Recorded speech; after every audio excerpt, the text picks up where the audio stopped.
Hey bitch, welcome back to another episode of Alleged Tea, hosted by your girl Taylor-Nicole Limas, otherwise known as Lady Aguilera 2.0 on TikTok. And remember, this is all alleged.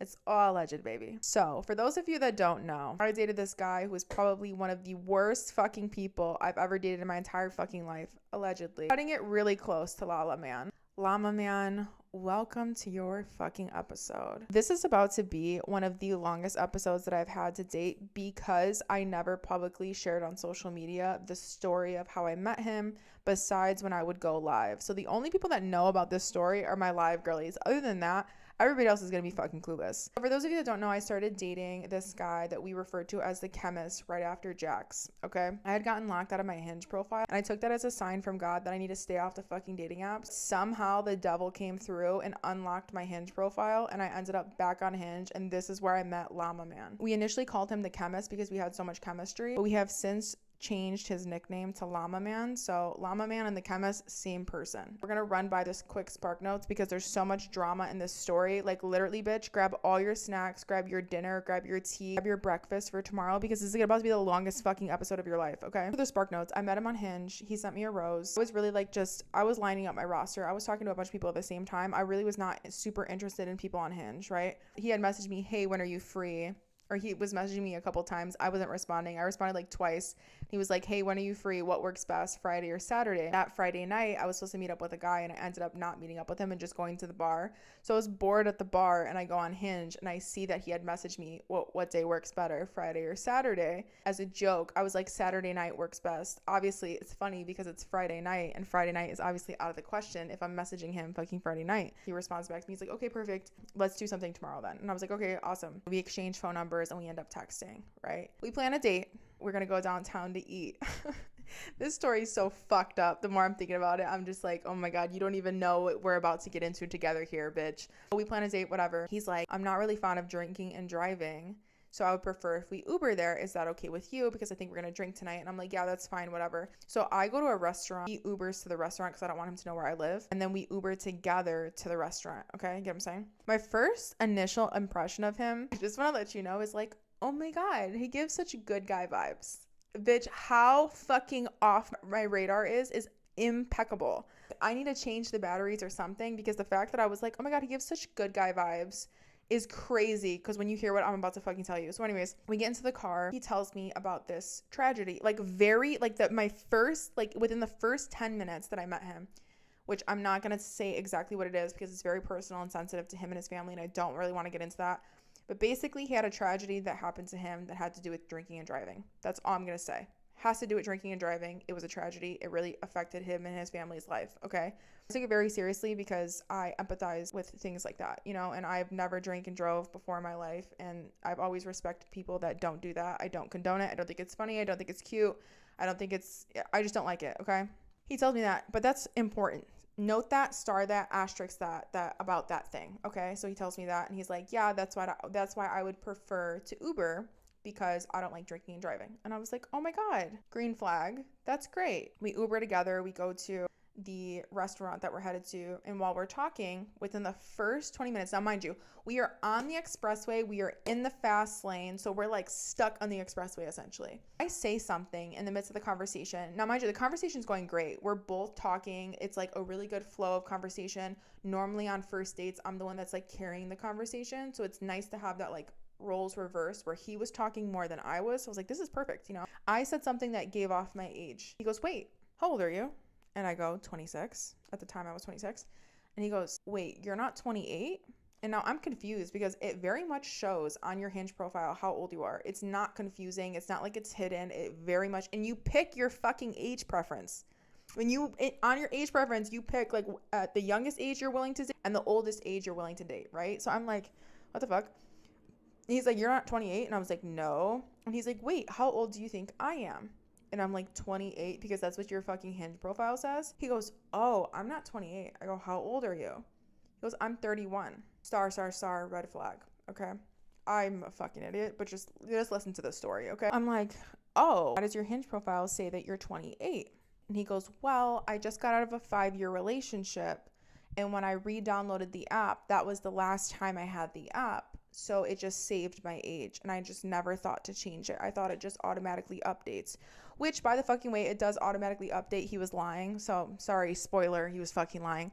And also, I said this part on TikTok, and people are like, bitch, both of you are dumb because the math is not mathing. The last time he was on the app, he was 28 and he got out of a 5-year relationship. 28, 29, 30, 31, 32, 33. He should be 33, right? But a bitch didn't fucking think to do math on the first date. So I wasn't fucking thinking about that. And I later found out that he's actually 33, not 30 fucking 1. Another spoiler, but we'll get to the timeline of all of that in a second. Like, okay. And he's like, is that okay? And I'm like, yeah, that's fine. I just don't understand why, like, you didn't fucking, like, update your age. And he goes, oh, I just didn't think about it, whatever. We breezed past that. We didn't even, like, stop. There wasn't even no fucking, like, hiccup. It was just like, oh, yeah, no big deal, blah, blah, blah, whatever.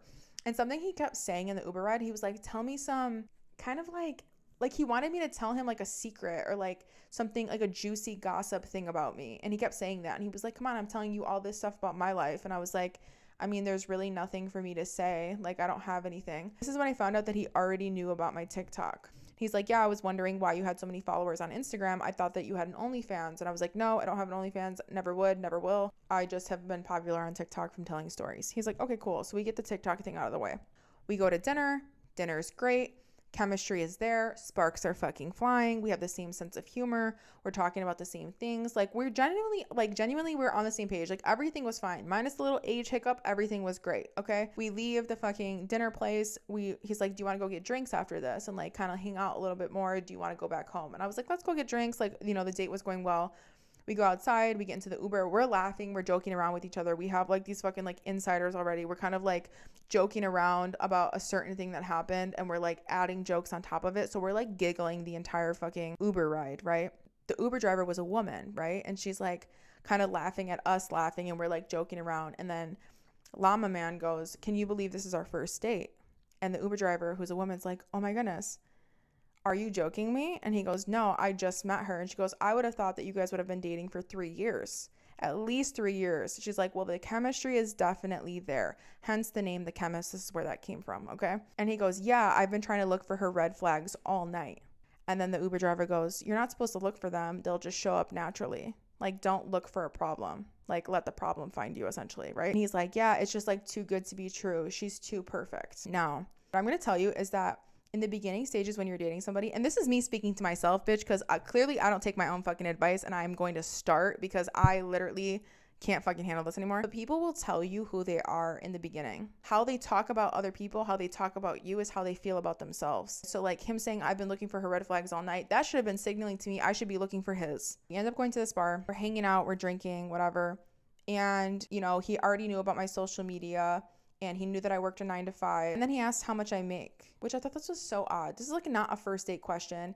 And, you know, something I will say, anybody that I tell that I do social media, they automatically feel comfortable asking me how much money I make or how much I charge per whatever. And I understand the curiosity behind it, but I don't understand why it's so openly okay to ask me on social media, like, how much I make. But if I were to ask, like, say a fucking consultant how much they make, it would be considered rude. But for some reason, people feel more comfortable asking, like, influencers or social media people, like, how much they make, which is fine, whatever. So he asked me, he was like, if you don't mind me asking, like, how much do you make? And I was like, so I start telling him, I was like, oh, with my 9 to 5, I make a salary. I didn't give him a number. And I was like, and then I make, like, side money from social media. Then he, like, is thinking in his head, and he's like, I think you make more money than I do. Star that. And I go, yeah, I don't know. Like, I make pretty good money. Like, I'm, you know, very self-sufficient. I've always been independent, whatever, right? And so we're waiting at the bar for a drink. I order my drink. He orders his drink. The bartender asks for an ID, and I see Llama man hand over a state ID. Not a license, a state ID.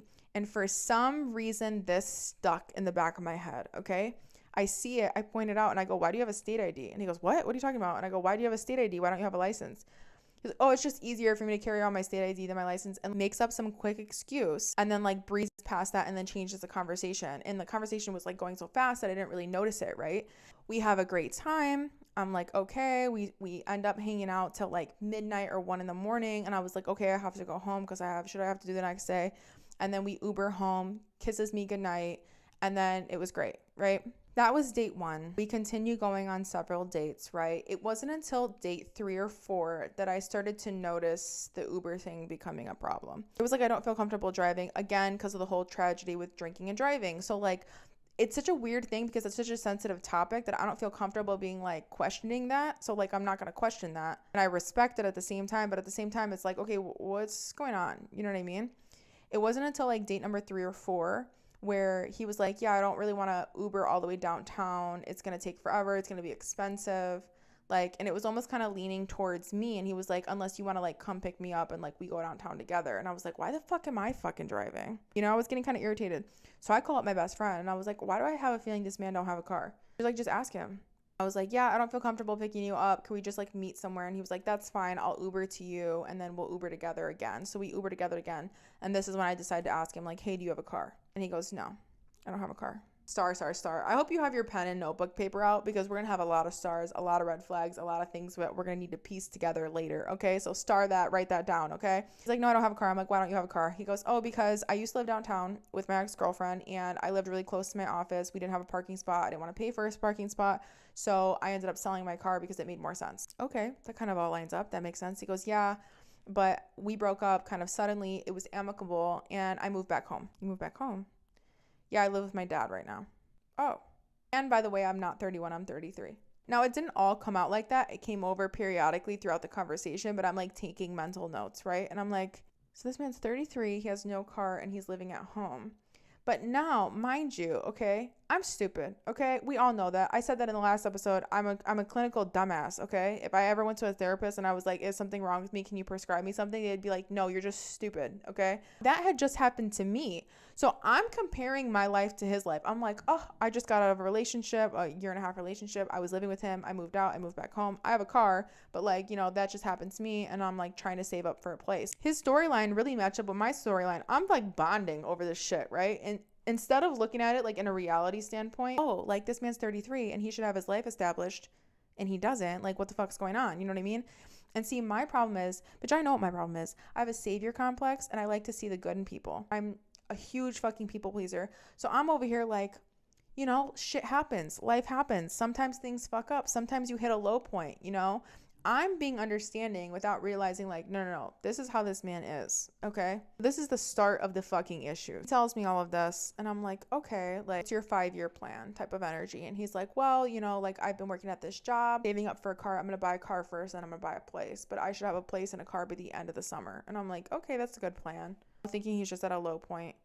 I don't know why I'm so understanding. I genuinely don't. I really don't fucking get it. I continue seeing him. Okay, I continue seeing him. After all this, I continue seeing them. So you can go ahead and be like, Taylor, this is a 1000% your fucking fault, bitch. The red flags are fucking there. I know. I fucking know. But we're gonna power through it, okay? Keep your pen and paper near, though, because we have a couple notes to write down. So we were seeing each other for a month. We had seen each other pretty frequently. We had been on at least between 10 and 15 dates at this point, okay? This is when the exclusivity comes up. Go to dinner or something. And now at this point, like, I'm driving. Like, I'm driving to see him. He's Ubering to me, and I'm the one that's driving.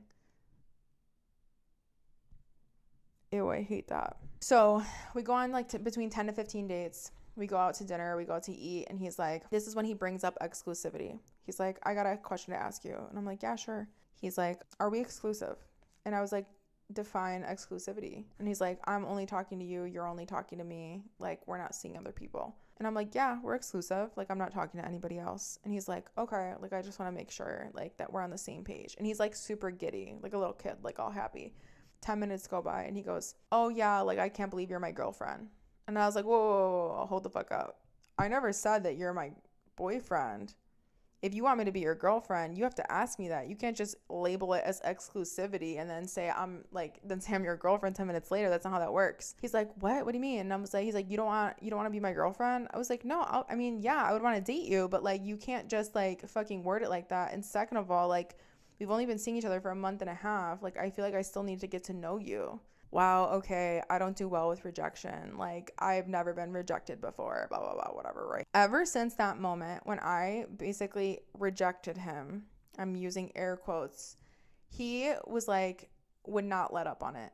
He was adamant about me being his girlfriend. Any chance he got to bring it up at the fact that I rejected him, he brought it up every chance that he got. And you're probably thinking, Taylor, you have a 30, 60, 90 rule. What the fuck are you doing? You're supposed to wait after 3 months to call like any situation exclusive. You don't know somebody until after the 3-month mark. And this has always remained true for me.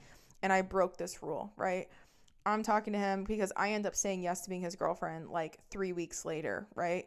I have to just accept the fact, and so do you. We both have to accept the fact that I am a hopeless romantic. I'm a lover girl at heart. I hear stories of people all the time where they're like, yeah, I met this girl in 2 weeks and I asked her to be my girlfriend and we've been together for 15 fucking years. That's what flashes in my head, not, hey, this is a red flag, we're moving way too fast. So like, I need to come back into reality a lot of the time and bring myself out of fantasy world and realize that not everything is a fucking fairy tale. Because the fact that we moved as fast as we did was a huge red flag that I was just like completely ignoring to live into my fucking fantasy world. And something that my therapist always told me, she's like, when people move really fast like that, when somebody moves super fast and trying to get you to commit, they're hiding something. They don't want you to know who they really are. There's a mask that's there. What is the purpose of somebody trying to move fast in commitment? What would the purpose be?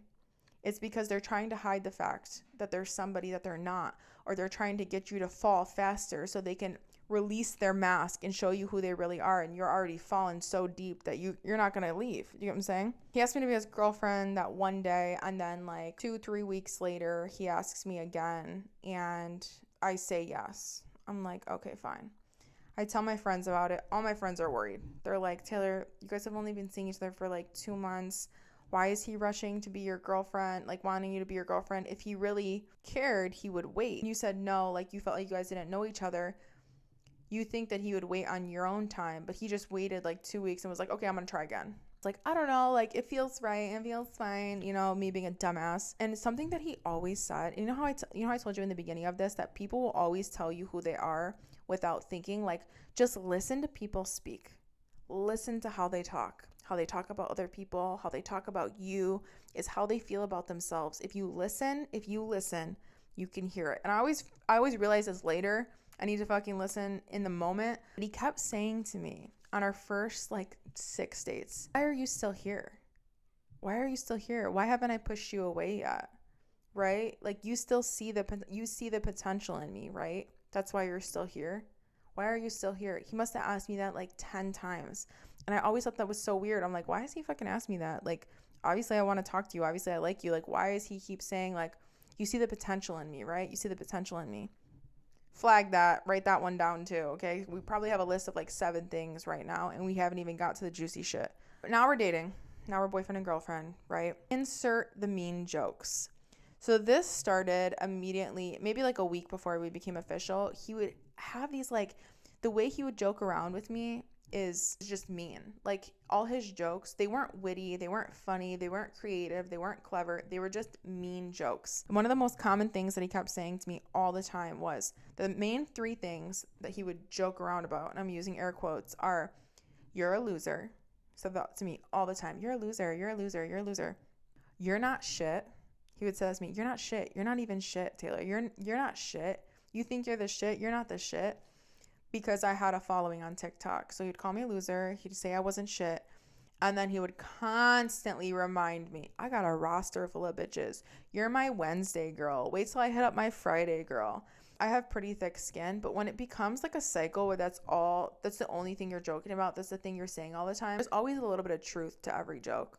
Argue with your mama about it, but I promise you there's always a little bit of truth to every joke that somebody says. So what I started doing is I started dishing it back. So when he would say a joke, oh, you're a loser, I would call him a loser back. When he would say something like, oh, I got my Wednesday girl, I would say something like, oh, that's fine, I have my Friday and Saturday guy, and my Saturday guy is going to actually pick me up. So I would dish it back, and he would get fucking pissed. He'd get pissed, and then he would pout. If you can't take your own jokes, don't say them.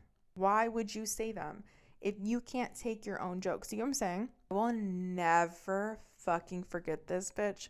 One time we were in the car, he kept going on and on and on. You're a loser. You're a loser. You're not shit. You're not shit. Like saying it over and over again. It was irritating the fuck out of me. Mind you, I'm driving, okay? And remember how I told you people tell you who they are. He's telling me I'm not shit and he's a loser. Let's just pretend he's talking about himself. He feels like a loser. He feels like he's not shit. People tell you who they are if you just fucking listen, because all of those things prove to be true, okay, bitch? So we were in my car, right? We're driving. He's fucking running his mouth. And he goes, you're the only popular loser I know. I clap back. Yeah? At least I'm popular. You're just a loser. Bitch, the look on his fucking face. He was like, wow, like that's what you're really gonna fucking say to me? And I'm like, Don't fucking say shit to me if you can't fucking handle it. You know what I mean? If you can't take the heat, get the fuck out of the kitchen. Another thing that he would do all the time, and you know, I'm telling you guys this because you guys need to be aware of this shit, because men will do this to you to try to fucking break you down.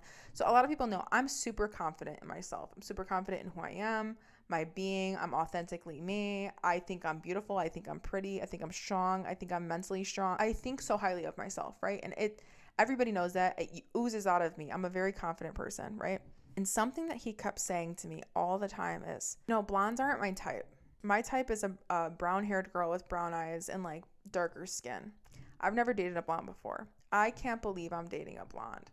If I told any of my friends that I was dating a blonde with colored eyes, they would be like, what the fuck are you doing? He kept saying blonde is like an insult. Not like, oh my God, I could never date a blonde. He was saying it more so like, you're not my type. I'm dating outside of my type, and people would be shocked to know that I'm dating outside my type because I've always hated blondes. Two things. One, if I'm not your type, why the fuck are you talking to me? Why were you begging for me to be your girlfriend for fucking a month and a half? And here's the second thing. I truly honestly think him doing that was trying to make me insecure. I think he was trying to set it up so he could be like, look, I like these bitches and I don't really like you like that. So try to be somebody you're not. Almost like he was trying to see if I would jump through hoops for him to try to like appease him. But I genuinely think that he was trying to get me to feel insecure. The other thing that he would constantly talk about all the time is the traditional woman. He would make it a joke, but I know that that's how he really felt. Oh, when we are like together and like say we were to get married, like you're gonna cook and clean and take care of the kids, right, while I go out to work. Ha ha ha, just kidding. You know, a woman's supposed to be in the kitchen. Like, a woman's not supposed to be making her own money. Ha ha ha ha ha, just kidding. And I'm like, that's not funny. And then when I would come back at him and like be like, yeah, in your wildest fucking dream, bitch, like that's not gonna fucking happen. He'd be like, I'm just kidding. Why are you taking everything so seriously? When I tell you this is the biggest form of manipulation, literally look it up. Look it up, bitch. Now you're like, Taylor, what the fuck? Like, all this shit happened, but it was so sporadic and so tiny over time that it feels like, oh, it's not that big of a deal. Like, it's not that crazy big of a deal. You know what I mean? Now fast forward to my cousin's birthday party. I'm going to skim over my cousin's birthday party because there's two very important points in this birthday party to preface for the beginning of the end. At my cousin's birthday party, my aunt met him. And she goes, right in front of him, she goes, he's a nice guy, good-looking guy, but I'm just letting you know right now, he's not the one. She looks at him, you're not the one. I said the same thing about Jax, but now my aunt didn't say Jax, she said his profession. I'm not going to say Jax's profession, but let's just pretend Jax was a teacher.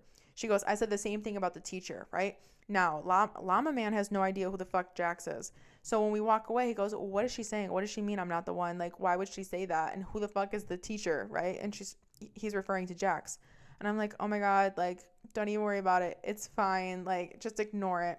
He's like, yeah, I'm going to prove your aunt wrong when we're married with 3 kids. Bitch, you're going to prove my aunt wrong? Where are you now? Sitting at home with your father with no car still. Anyways, no tea, no shade. You know, all alleged. So I end up getting really shit-faced. I tell him to leave. He ends up leaving. And I end up in my shit-faced state, full-blown Maria, okay? I'm so fucked up. I still have the conscience to fucking text him and say, hey, did you make it home okay? Right? Because I know that he feels some type of way about drinking and driving. I know he feels some type of way about drinking. So I text him, as fucked up as I am, hey, did you make it home okay? And he texts me back, yeah, thanks for asking. Like, I got home okay, whatever, right? Star that, okay? As fucked up as I was, I remember to do that. I'm taking his feelings into consideration, and I care about his well-being. So I want to make sure he got it home okay, right? Fast forward. Okay, so now we've been dating for like 2 months. He made sure to ask me to be his girlfriend before I left for New York. And you know what the similarity is? You know how I said they're not your type, they're your pattern? Jax did the exact same fucking thing.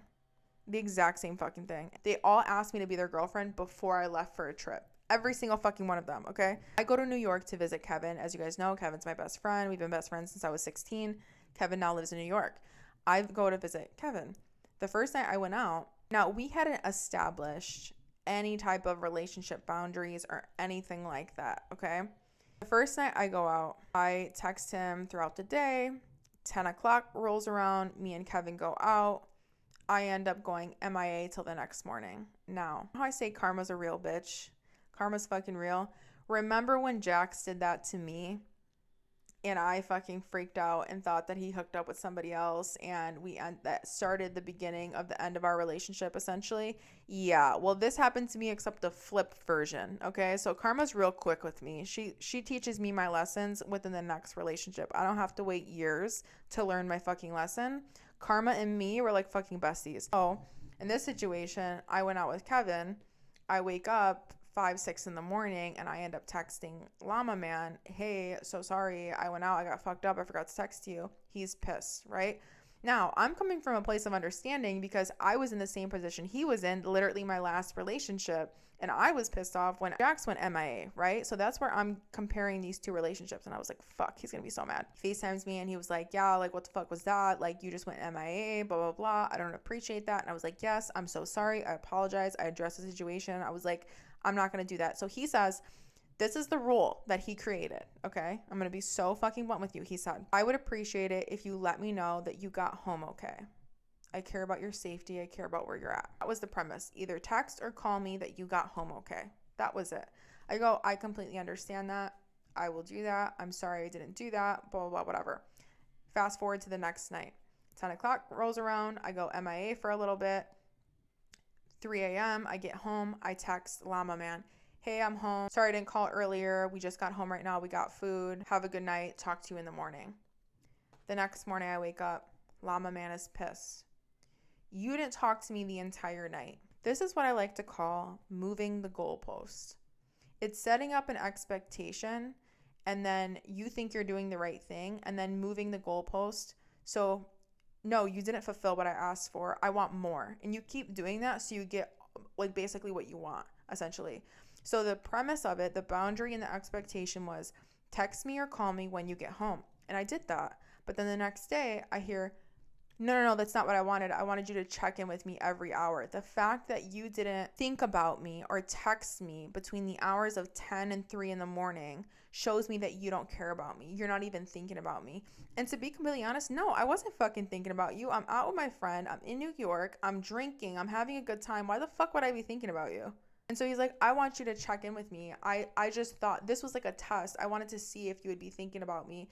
And the fact that you didn't text me until 3 in the morning proves that you don't care about me. And I was like, that's not true. Now, mind you, the second night, I had lost Kevin at a certain point. Me and him lost each other. And I was fucking roaming the streets of New York by myself at like 3 in the morning. And I was like, you don't understand. I went through this whole fucking thing where I lost Kevin. I had to call his roommate, get his keys from him, and then come back to his apartment by myself because I couldn't find Kevin. He goes, you were alone and you didn't even think to call me? Not concerned about my well-being, not concerned about my safety. He was more upset at the fact that I didn't call him because I was alone. I'm like, okay, listen, I had a lot going on and I still remember to text you. And he's like, yeah, but I want you to text me every hour. Fast forward night 3.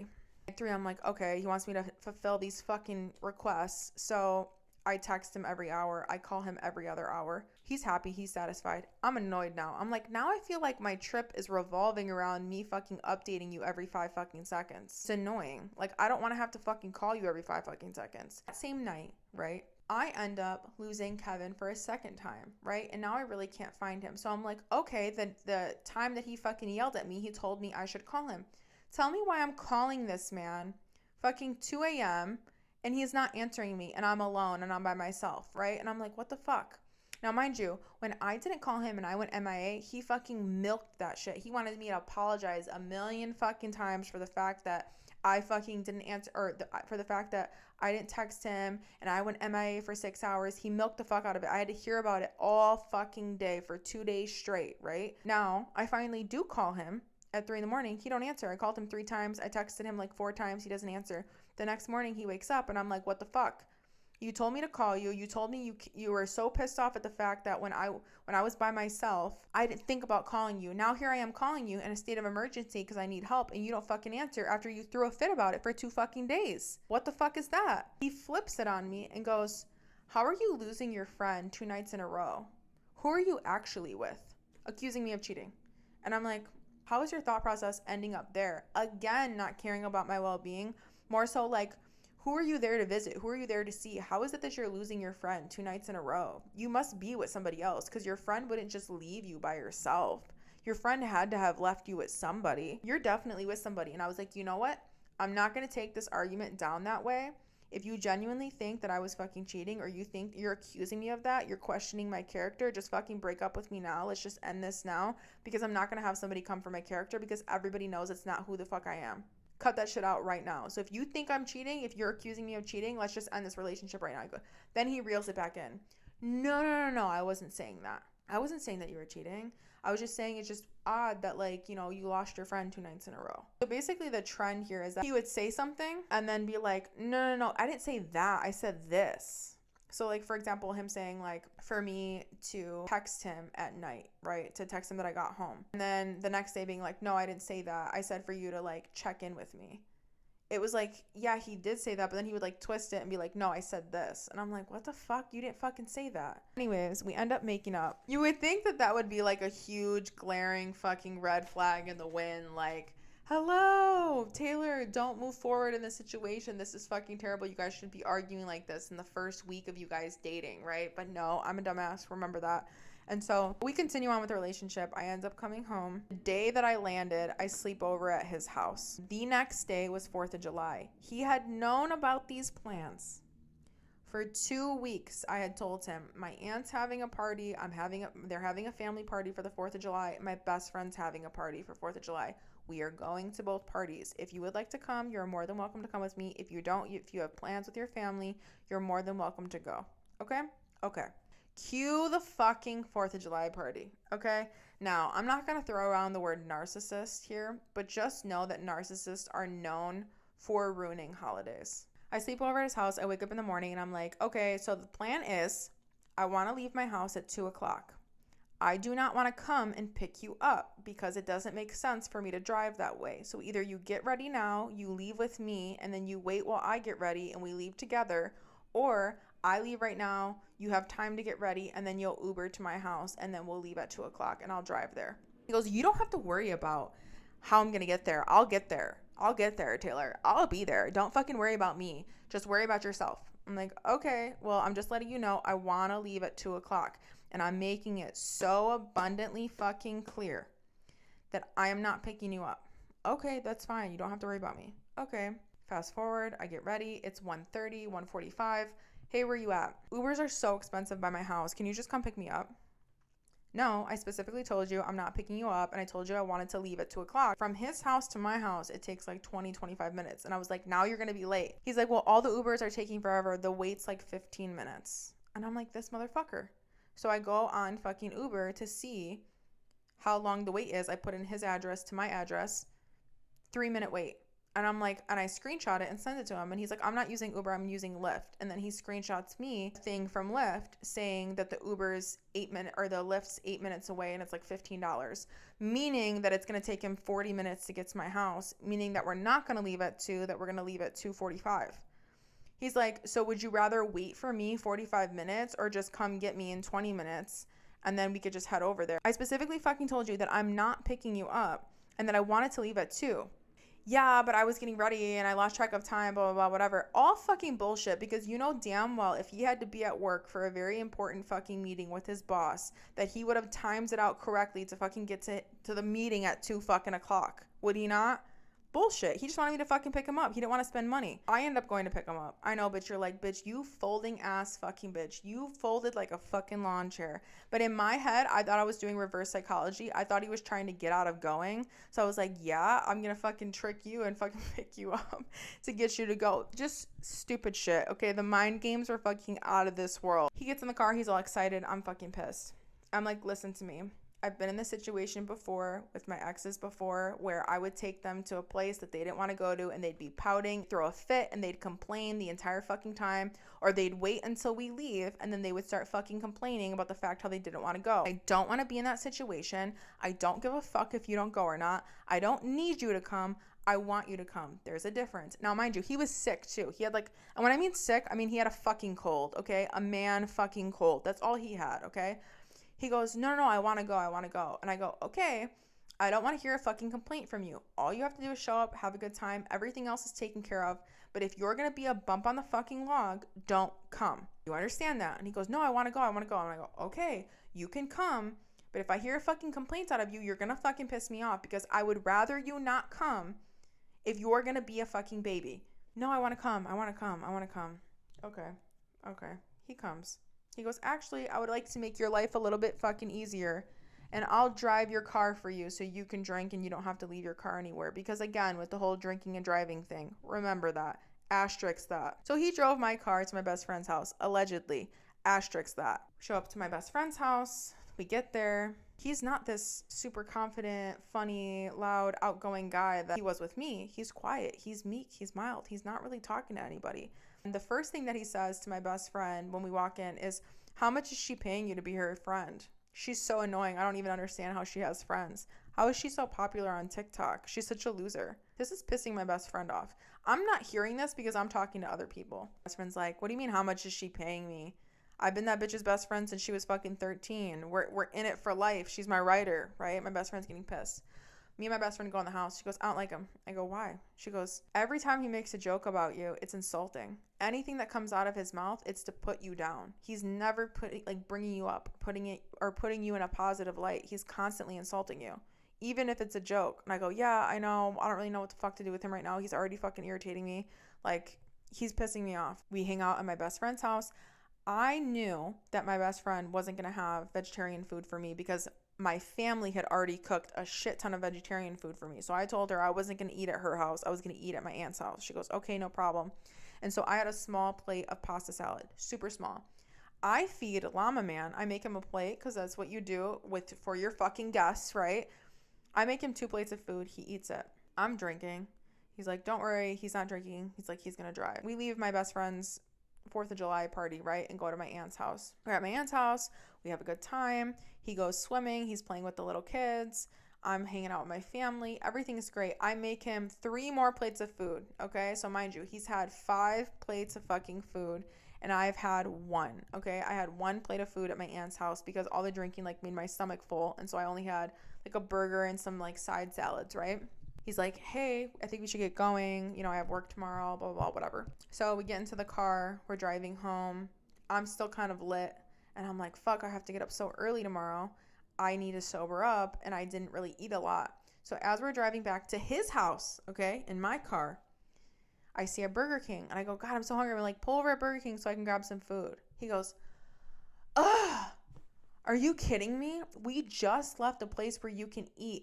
I'm tired. I don't feel good. I'm sick. You don't give a fuck. I'm still in my swim trunks. I want to get out of these clothes. I feel gross. And you want to stop at Burger King after we just left a fucking place that you could eat? Why the fuck didn't you eat there? Oh my God. Now it's going to take 20 minutes for us to get home. I'm tired. I just want to lay down. I want to shower. My dad's going to be sleeping. I don't want to wake him up. He's going to be bitching. Blah, blah, blah, blah. Fucking going off on me.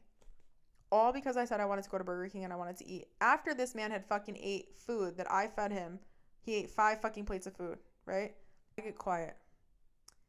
He goes, I didn't even want to fucking go today. I went for you and I didn't even get a fucking thank you. I didn't even get a thank you. He said, I didn't even get a thank you. Now remember the conversation I had with him before he got into the car where I said, don't fucking complain to me afterwards because you're going to piss me off, right? I get quiet. Now, I would like to preface this with, I used to be the bitch that would pop off at the mouth. I have fucking anger issues. I used to clap back like a motherfucker.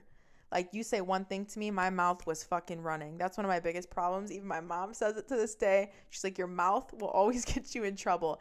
And I went through therapy. I went through fucking years to control my emotions so I don't pop off at the mouth when I get angry. Okay? So I'm quiet. I'm trying to subside my fucking anger, right? I'm sitting in the car quiet. He looks over at me. What, you're going to be quiet now? What's your problem now? What, you're upset now? Poking the bear, essentially. I'm like, Taylor, you're stronger than that. Don't fucking say the shit that you want to say, right? He goes, are you going to order your food? I go, mm-hmm. Mind you, I'm quiet. The lady goes, Burger King, how can I help you? Hi, can I have an Impossible Burger with cheese, please, and a side of fries and a Coke? Yes, you can have that. We pull up. I'm still quiet. He goes, what, you're mad now? You're mad? I'm still not saying anything. He gets quiet. We pull up to the where you pay, right? He looks at me, puts his hand out, like, give me your card. Essentially, like, he's not going to pay for my food. I grab my card. I hand it to him. I pay for my food. We start driving. We drive in silence the entire way to his house in my car, right? I'm fucking fuming, okay? In my head, I'm trying to get myself to calm down. I'm like, Taylor, calm down. He's an asshole. He's being a dick. You had been drinking. And I know that, like, you know, when you're drinking, your anger can, like, intensify way more than it needs to. So I'm, like, really trying to calm myself down. I'm not saying a fucking word. We pull up at his house. He's like, are you coming inside? I'm like, no, actually, I don't feel comfortable coming inside your house. What the fuck is your problem? To me, he says. You're really going to end the night like this? What? Because I was pissed off that you wanted to go to Burger King when you had the option to eat at your fucking family's house? I just want to go inside. You're fucking causing problems. He's raising his voice. He's yelling at me. He's swearing. I'm like, there's no reason to swear. There's no reason to yell. I get you're fucking irritated, but there's no reason to swear at me. What? Now you're fucking sensitive and I can't fucking say how I feel because you're fucking sensitive? You know what? You haven't said anything this entire fucking time. What the fuck do you think about this? What the fuck do you think? That's what he says to me. I say, in very calmness. I look at him, and at this point, he poked the bear too much. I'm like an animal in a little corner. He had backed me into a corner. Now I'm ready to fucking snap. I see red. I very calmly go, you want to know what the fuck I think? You really want to know what the fuck I think? I think you are in my fucking car with my fucking gas money, fed with by my fucking family and my fucking friends with my fucking hands. I fucking fed you. You got free alcohol. You got free fucking plans today. You got a free fucking ride. All you needed to do was be a good fucking time. Bring yourself and your good fucking attitude, and you couldn't even do that because you have a fucking cold, you pussy ass bitch. I think if I ask you to pull the fuck over because I'm hungry to pay for my own food in my fucking car, that you're gonna pull the fuck over and make sure I'm fucking fed after I made sure that you were fucking fed all fucking day. That's what the fuck I think. And you know what else I think? I think you need to get the fuck out of my car. Get the fuck out.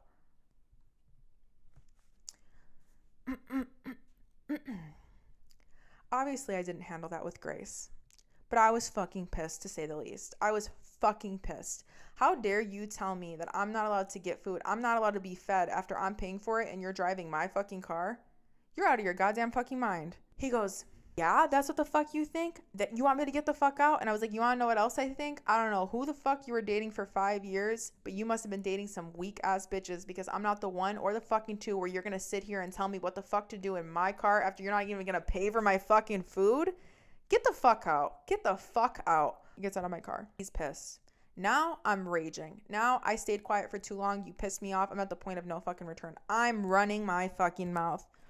I don't care. I don't care. I don't care. Yeah, I don't care. That's great. Awesome. I don't care. Like over talking him so he doesn't have a chance to speak. This is obviously pissing him off. It's obviously making the situation worse. He goes, shut up. Screams, shut up at me. I look at him and I go, this is exactly what the fuck I'm talking about. Get the fuck out of my car. He grabs his shit out of the back seat of my car and starts walking towards his house. He leaves his shoes on the trunk of my car in a rage. Like he just like storms off and leaves his shoes on the back of my car. Now, remember, he feels some way about drinking and driving, right? He expressed that multiple times, told me multiple times he had this tragedy happen to him and he hates drinking and driving and it bothers him so much. And even in the state that I was in when I was so fucked up, I texted him to make sure he was okay because I know he cares about that, right? I had been drinking. I can't drive, right? I jump in the driver's seat, pull away, and I drive like 2 blocks down, park my car. But he's under the impression that I peeled off and I drove home, right? I park my car 3 blocks down, park it in front of some random house, and I call an Uber, and I take his shoes off the back of my car, throw them in my fucking trunk, call an Uber, and I go home.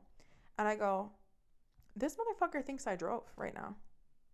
He genuinely thinks I drove home. Let's see if this motherfucker gives a fuck about my well-being. Let's just see. I get my Uber, I go all the way home, and I'm like, I'm gonna wait like an hour and see if he contacts me. Hour goes by, no contact, doesn't give a fuck. I'm fucking fuming because I'm like, how could you for a month and a half go on and on and on about drinking and driving? You can't stand it, blah blah blah, this and that, it bothers you, this, all this shit, right? And you see me drive off and you're under the impression that I just drove home and you don't give a fuck.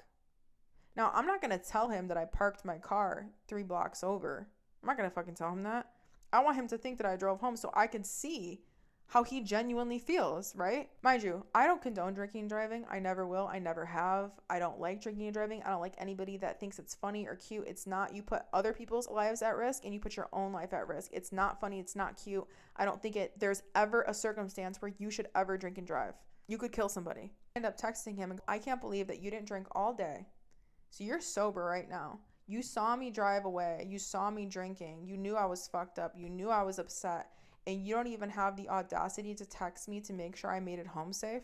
You don't even give a fuck about me. Because I don't want to talk about this right now. Like, of course I was worried about you, but he makes up some fucking excuse. This is when the first breakup happened. Now I know what you're thinking, Taylor, first breakup? You got back together with him? Yeah, okay. Not all bitches are smart, and I'm not the smartest one in the bunch, okay? I end up like ending things with him. I drop off his shoes at his house. And I'm like, yeah, I'm done with this. He's calling me, he's texting me, and he's like, can we talk about things? I end up calling him. And this is why I say it's so important when you end things with somebody, you need to literally go no contact, because they will talk to you and they kind of like manipulate the situation. And then all of a sudden now you're like giving into shit that you wouldn't give into. So I have a fucking conversation with him. And I'm like, he's like, I think we both needed to take accountability for that night. You were drinking. You got way more upset than you needed, and kind of uses like me drinking against me, right? And it's like, you got way more heated than you should have. I was just frustrated. Like, yeah, I huffed and puffed, but like, let me throw my fit. And like, it all would have been fine if you would have just came in the house. I'm like, we're completely like moseying over the fact that like, you didn't give a fuck if I made it home dead or alive. I could have gotten into a car accident and died, and you wouldn't even have fucking known because you didn't even check in. But you wanted me to check in. You know what I'm saying? Like, it was just like so fucked up. Like, it was such a double standard. We have this whole conversation and we end up talking about it for like 5 days. I went on TikTok live and I was like, I'm single, like, fuck him, whatever. I should have stuck to my guns. But the way that he was wording it to me, and that was confusing me at the time. Like, this is our first argument. Our communication styles are different. We both need to take accountability. I realized that like, I can't yell at you, I can't swear at you, and like, that's something that really bothers you, and I won't do that again, and blah blah blah blah blah blah blah blah. Don't fucking believe them, bitch. When they say they're not gonna do something again, of course they're gonna do something again. This dude literally screamed at me to shut up in the first fucking month and a half of us dating. They're supposed to be on their best fucking behavior the first 6 months of your dating. It's supposed to be the honeymoon stage. You're supposed to be so in love and wrapped up and everything's perfect and sunshines and fucking rainbows. If how they're acting in the first 6 months is not good, it only gets worse from there, okay? And I'm speaking to myself here, bitch. I feel like I'm talking to myself right now. I'm looking in a fucking mirror. So I decide to get back together with him. Yeah. At this point, my mom fucking hates him. My best friend fucking hates him. All my friends fucking hate him. They're like, Taylor, what the fuck are you doing? I start to observe this from a different perspective. I'm like, why do I want to get back together with him? I know he's an asshole. I know he just did some shitty things to me. Why do I feel the need to be wanted by him? So now I'm treating this like a science fucking experiment, right? I'm doing a deep delve into my mental and being like, why do I feel this need to want to go back to him? This is not a healthy person. A healthy person would see this and be like, this isn't for me. How do I feel about myself where I'm willing to accept this behavior? Do you get what I'm saying? So I told my friends, I was like, I think I need to go through this process. I'm like, I'm going to give him until my birthday to see how he acts. And based on how he acts up until my birthday is what I'm going to decide what the fuck I'm going to do with him. I'm already like 1 foot in, 1 foot out, right? I'm just kind of observing at this point. My friends are like, okay. My one best friend, Logan's like, okay, Taylor, I'll let you do this, but you have to promise me if he fucks up or he does something similar to this, you walk away, no questions asked. And I go, I promise you, I will do that. I think I just need to go through this process. She goes, okay.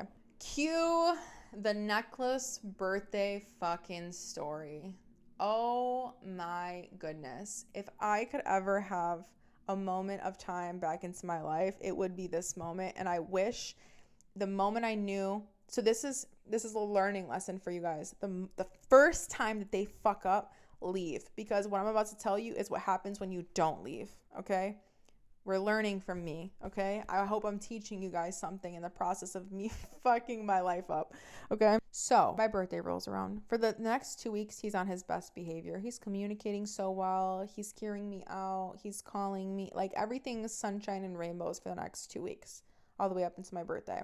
Now, I would like to preface, I would like to preface my birthday, specifically my birthday gift. About a week before my birthday, he asked me, what do you want for your birthday? Understandable. We've only been seeing each other for like 2 months, you know, like, you're like, what the fuck do I get this girl? I go, I want these earrings. And he goes, what earrings? And I go, they're these little gold cuff earrings that I've been eyeing for a long time. And now everybody knows this about me. Okay, can I just say this really quickly? Everybody knows this about me. Everybody knows that I feel awkward with gift giving. I'm not somebody that receives gifts well. I feel uncomfortable when somebody gives me a gift, especially if it's an expensive gift. I don't like it. It stems from my childhood. It makes me feel uncomfortable. I don't like opening gifts in front of people. Everybody knows that about me, okay? I like sentimental gifts. If you really want to fucking pull strings and fucking win my heart over, write me a fucking letter telling me how much you love me and it'll make me bawl my fucking eyes out. I'm not somebody that likes expensive gifts. That's just not who I am. He asked me what I want for my birthday and I didn't really know what to say. And so he's like, and I'm like, I don't know, just surprise me. It'll be fine. He could have left it at that. He could have left it at that, okay? And I want to preface this and I want to make this so abundantly clear.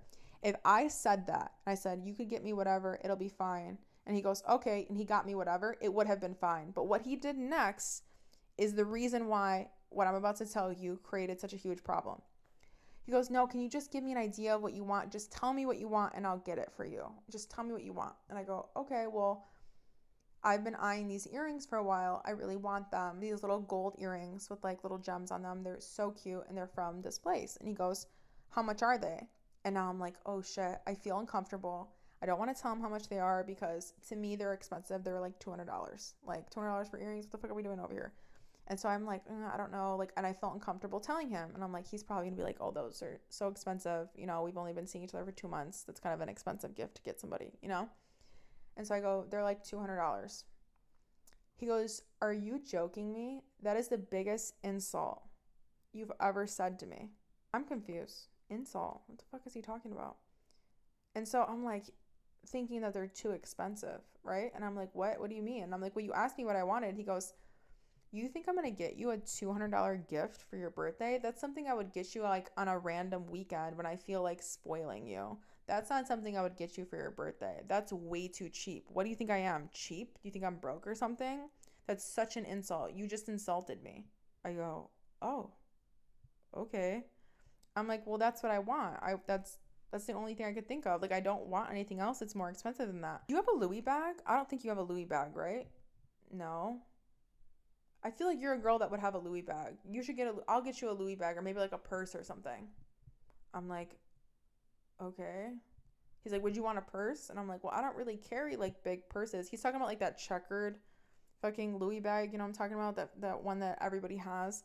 And I'm like, I don't really carry purses like that. I have my crossbody purse that I wear all the time. And I only usually wear one purse all the time. I don't have multiple purses. Like, it's fine. I just want the earrings. No, I'm not getting you the earrings. I'm getting you something more expensive than that. Think of something more expensive. Get back to me. Now I feel uncomfortable, right? Because I'm like, I'm going to ask this dude for what, fucking $500 sunglasses or something? Like, what am I supposed to ask him for? I don't really want anything that's super expensive. Like, I've never really wanted anything super expensive. The only thing I've ever wanted that was super expensive was my YSL purse. Like, that was the only designer thing that I've ever really wanted. And I used the shit out of that. Okay. So I'm like, I don't know what the fuck to tell this dude. So I'm like, I don't know. Like, I want like a bracelet. And I show him the type of bracelet that I want. It's one that I already have. I have one like it, but one of the little gems in it is like cracked. So I was like, oh, I'll get a new one. Like, whatever. I'm like a bracelet like this or a necklace. I'm like, but I would prefer a bracelet. I don't really have a lot of bracelets. I show him the bracelet that I already have. It's gold with like white crystals on it, essentially, right?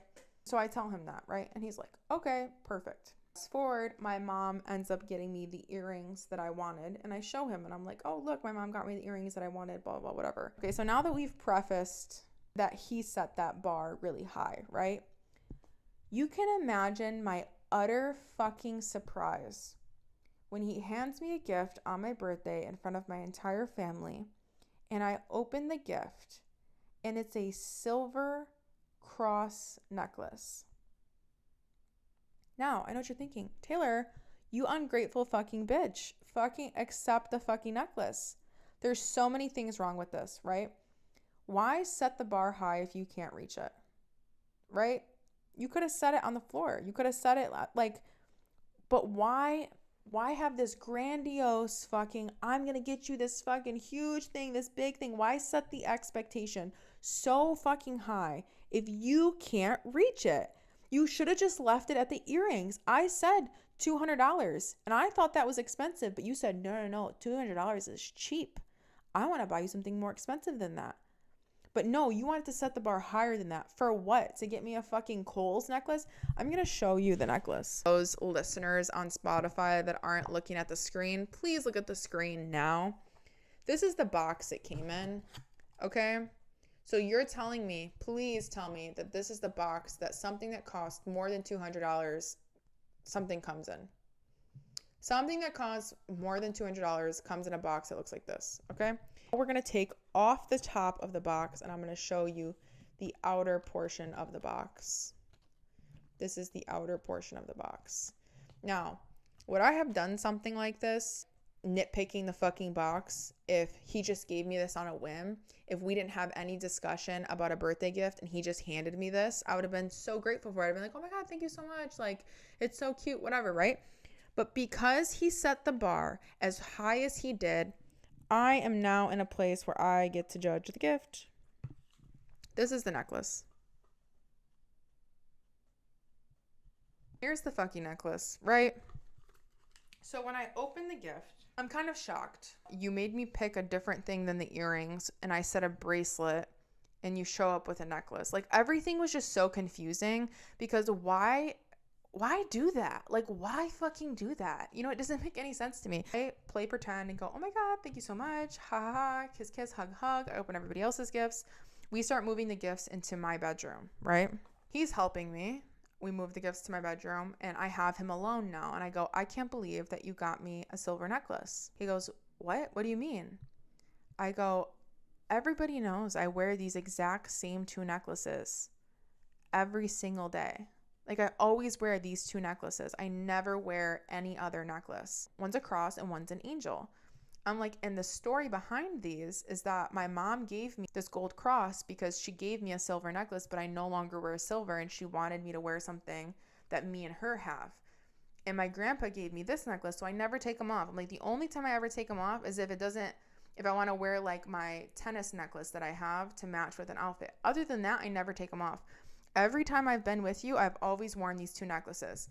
Now, you guys are like, Taylor, but you guys have only been dating for 2 months. How the fuck was he supposed to know that? To me, the little details matter. They matter so much. Like, the fact that you didn't even pay attention enough to know that I only wear gold. Everybody knows that about me. Everybody knows that I only wear these 2 earrings. That when he asked for what type of bracelet that I wanted, the one that I sent him was gold. Like, okay, now we can play devil's advocate and be like, Taylor, you know, maybe he just didn't pay attention. He's a guy. He wasn't really paying attention to what the fuck you like. Like, give him a little bit benefit of the doubt. Give him some space. No, fuck that. The second problem with all of that is, like, why set the bar so high? And while I'm telling him that, I'm like, I only wear gold. I wear gold all the time. He goes, that's white gold. That is white gold. And I'm like, okay. And he goes, I've never given somebody a gift and then be this fucking ungrateful. You're so fucking ungrateful. I'm like, it's not that I'm ungrateful. It's that, like, you don't know me. And I'm like, it just feels like you aren't paying attention to, like, the little things. And he's like, he's pissed the fuck off, right? He's like, I'm gonna leave. Fuck this. I don't even want to be here anymore. And I was like, okay, like, you're gonna leave my birthday party? Like, that's what you're gonna do? You're gonna leave my fucking birthday party? Yeah, I'm gonna fucking leave. Okay, then leave. And he's like playing pretend. He's doing this whole dramatic fucking acting thing that he's ordering his Uber, but he's not actually ordering his Uber. He just wanted to cause a fucking scene. And I'm like, I'm just saying, like, you pushed me and asked me every fucking day, like 10 times a day, what I wanted for my birthday. I finally gave in, told you earrings. You told me it wasn't expensive enough. Then I tell you a bracelet, and then you show up with a fucking necklace. It doesn't make any sense. And I go, what did I ask for? He goes, a tennis bracelet. He goes, you think I'm gonna buy you a fucking tennis bracelet when we've only been dating for 2 fucking months? Are you out of your fucking mind? And I go, which is it? Is it $200 is too cheap for you and you want to buy me a more expensive gift and you say something like a Louis bag? Or we've only been dating for 2 months and you don't want to buy me something expensive? And how crazy is it for me to think that I'm gonna think that you're gonna buy me something expensive? Do you see what I'm talking about? Like, there's no consistency. It's constantly flipping back and forth between, you're insulting me, I'm gonna buy you something expensive, to, You really honestly think I was going to buy you something super expensive? How dare you fucking think that? It's like, which is it? These ideas are only coming from you. I never said anything. I said I didn't care what you got me. And then you said you wanted something specific. And then I gave you earrings. And you said that was too cheap. And now you're saying what I wanted is too expensive. Like, what the fuck? Like, what? And I was like, what did you think? I was like, I wear these 2 necklaces all the time, right? They're gold. I already have a cross. It's not even like the necklace he got me was a heart or something with his fucking initial on it or something. It's a cross. I'm going to take off my cross to wear the cross that you got me? It doesn't make any fucking sense. And to me, it's like, why? Just like, why set the bar so fucking high for yourself? So now we're in an argument, right? In my room, I have my friends and family here, like for my birthday party. Everybody's like, where's Taylor? Where's Taylor? Where's Taylor? My cousin comes in. She's like, what are you guys doing? And I was like, we're talking. Can you give us a second? She's like, everybody's fucking looking for you. You're the birthday girl. I'm like, okay, fine. Fuck it. Whatever. Mr. Llama Man ends up staying. From this point forward, I see him not at a single point in time. Like the entire time he was at my birthday party, he was not with me at all. Like at all. The only time he was next to me was when we were opening presents and they wished me a happy birthday and we sang happy birthday. That's the only time he was next to me. And you would think that like, he's my boyfriend. He would be with me, spending time with me, trying to ease my plate because he sees me entertaining everybody, bringing out shots for everybody, being an entertainer. You would think that he would be like, do you need help with anything? No. He was not with me. I'm trying to save the night. I'm trying to still have a good night with him. He's pouting in the hot tubs. He gets in the hot tub in the backyard, right? He's sitting there pouting. He's not having a good time. Kevin's in the hot tub. Kevin's fucked up, right? And he's like drinking. He goes to get out of the hot tub and he falls. Me and my friends get out of the hot tub and we try to help him. We go back into the house and we like lay him down and we're like helping him because he's all wet, sliding everywhere inside the house. I'm trying to lay him down to get him to go to bed. I'm taking care of my friend, right? I go back outside. Llama Man is nowhere to be found. Where did he go? Oh, he left. He left. Yeah, he left. I text him and I'm like, where did you go? Hello? Like, where are you? And he goes, yeah, thanks for noticing that I left. I was sitting in the pool by myself for 30 minutes while you took care of a grown-ass man. Thanks. Had so much fun at your party. I'm like, what the fuck? I call him. He's not answering. Whatever. Next day rolls by. Mind you, the following day is when I find out everything that really happened because everybody wanted to make sure I had a good time. Nobody wanted to ruin my day. Every single person at the party had something negative to say about him. He was rude. He made derogatory comments about Kevin. He made derogatory comments towards my friend. He tried to get Trisha to drink after she said that she wasn't drinking. And Trisha's like, I feel like he was trying to get me to drink to be like, oh, look at your friend's fucked up. He was complaining about Kevin being fucked up. He was complaining about my family. Him and my mom ended up going outside to have a conversation because my mom wanted to basically yell at him to be like, how could you not care about my daughter's well-being when she supposedly drove home drunk, allegedly, from your house? She knows I didn't drive home drunk. She knew that I told her that I lied to him and that I drove when I actually didn't. And so she's like, she had a conversation with him. She goes, he took no accountability. He didn't give a fuck. He didn't even look me in the eyes. He's a complete asshole. My grandma didn't like him. My aunt didn't like him. Every single person at the party came to me the next day and said, he's an asshole. He's a fucking asshole. I'm like, okay. I had said I was going to give it until my birthday to figure out what the fuck I'm going to do. I'm cutting him off. I'm texting him and I'm like, everybody says that you are being an asshole. He goes, I don't know who everybody is, but it was probably your 2 drunk ass friends, referring to Trisha and referring to Kevin. He goes, he's like, you left me in the pool for 30 minutes while you took care of a grown ass man. I'm sitting there thinking, you're so fucking self-centered and selfish. You're more concerned about you being in a pool by yourself that you chose to be in. Bitch, stand up. Stand up and get the fuck out of the pool if you don't want to be in the pool. If you've seen, like, my friend falls and is drunk and everybody, all of us are gathering around him to help him, and you're more concerned that we left you in the pool by yourself. What the fuck kind of mentality is that? Like, what the fuck kind of mentality is that? It doesn't make any fucking sense. And so I'm like, I left you in the pool, question mark, question mark, question mark, question mark. Get the fuck out of the pool if you didn't want to be in the pool, first of all. Nobody told you to put your fucking swim trunks on and stand in the pool by yourself. Like, get the fuck out. Secondly, you would think you would be helping me with my friend knowing it's my birthday, right? Instead, you're complaining about him. Thirdly, you're saying that my friend Trisha was fucked up. She had 2 twisted teas. She wasn't drinking. She didn't want to drink. And he was trying to push shots on her and she said, no, I don't want to drink. So the fact that he was calling her drunk was like actually fucking hilarious because she wasn't drinking. He's like, so whatever, think whatever the fuck you want. I don't know who else like was talking shit about me, but I really don't give a fuck. And I was like, not a single person likes you. Like, not a single person at my family party likes you. And that's a huge fucking problem. If every single person that's important in my life does not like you. That's a problem. And I go, as far as the necklace goes, to me, that was just more so like a slap in the face. And he's like, I've never had somebody be so fucking ungrateful in my entire fucking life. You don't know what the fuck you're talking about. And I was like, Llama man, you could have went to the dollar store and gotten me 3 chopsticks, a fucking water bottle, and some candy, and wrote me a letter about how much each of these things remind you of me, made it cute and sentimental, and handed it to me, and I would have been buckling at the fucking knees, because that's sweet and sentimental. The fact that you got me something that was, one, inexpensive, after you made this huge, grandiose fucking thing about how you're gonna give me something inexpensive, and then on top of that, there was zero sentimental value to it, where it was like, okay, even if it wasn't expensive, right? And that didn't matter to me. Let's just say that it wasn't expensive. At least if it was gold, or it had a heart, or there was something attached to something that showed me that you cared enough to notice, I would have been fine with it. But it literally looks like you last minute picked up a necklace from Kohl's and was like, here, this will do. You could have given that necklace to anybody. Nobody would have known that that was for me. Like, to me, that was just so fucked up. And to be honest, I genuinely think that he did pick it up before my birthday, because he showed up to my birthday party 2 hours fucking late. He doesn't have a car. He needs a ride everywhere. You really think that this man's gonna Uber the mall and then Uber back to his house and then Uber to my house? Or do you think that he had his mom or his sister or his dad drive him to the mall and be like, hey, I need to go to the mall really quick to pick up this girl something, and then drive me to her house? Because that sounds more ideal. And then I find out through a family member that when Llama Man first arrived to my party, he walked over to the hot tub and seen the boys, my little cousins, playing. They're all under the ages of 12. They're like 10, 7, 5, and 3 or whatever, right? They're young, okay?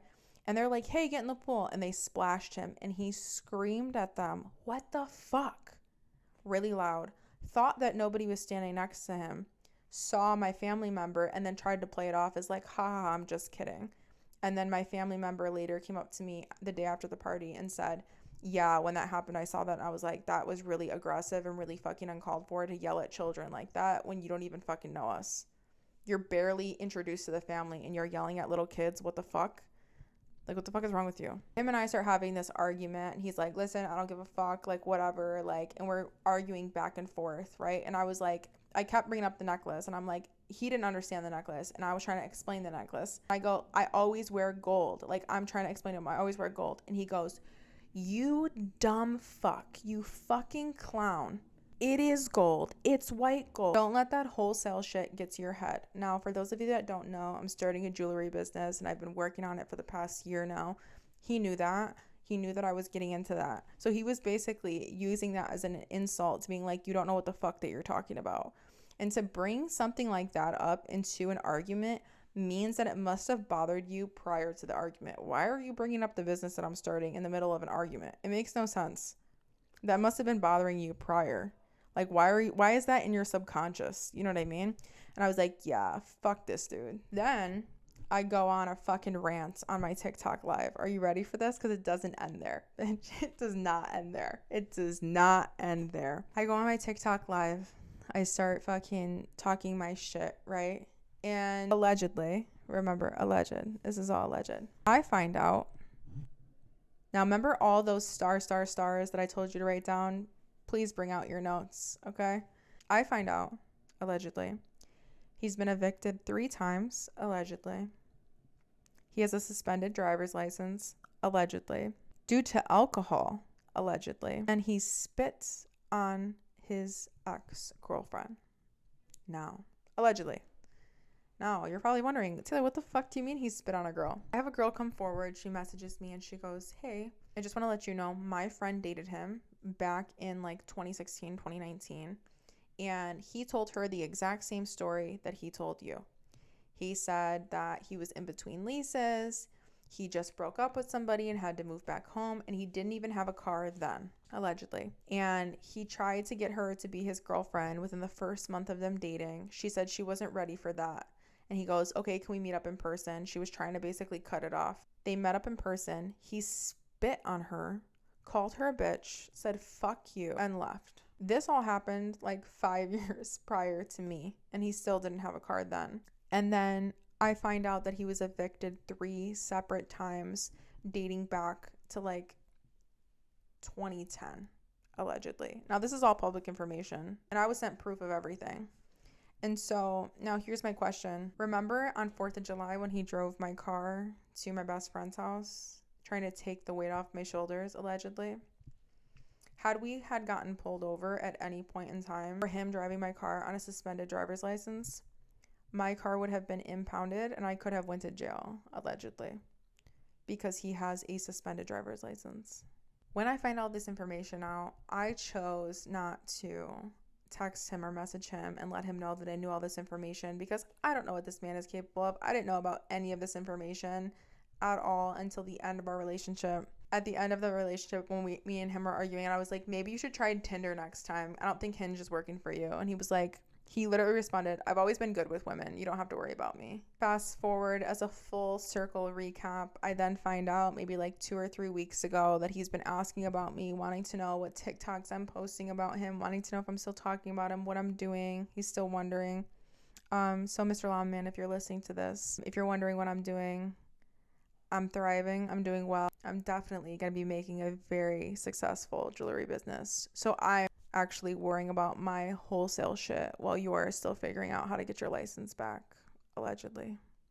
Kiss, kiss, hug, hug. Hope you're doing well, sweetie. Is it 100% his fault? Yes, but is 100% my fault? Yeah, because it takes 2 people to tango. You know, I should have seen the red flags on 4th of July when he told me to shut the fuck up. I should have just fucking broken up with him and walked away. People ask all the time, Taylor, how did you see all these red flags and still stay? You know, I have my own set of issues. I'm in therapy. I work through a lot of things. I have a huge savior complex. I have a huge people-pleasing complex. And that's what we'll be talking about in the next episode. So from here on out, we'll talk about some free therapy, how I maneuver in different relationships, how I learn from my own mistakes, and how you can too. I hope you enjoyed this episode. I will see you on the next episode where we talk about people pleasing, savior complex, and we'll get into free therapy. See you on the next episode of Alleged Tea, because remember, baby, it's all alleged. Love you.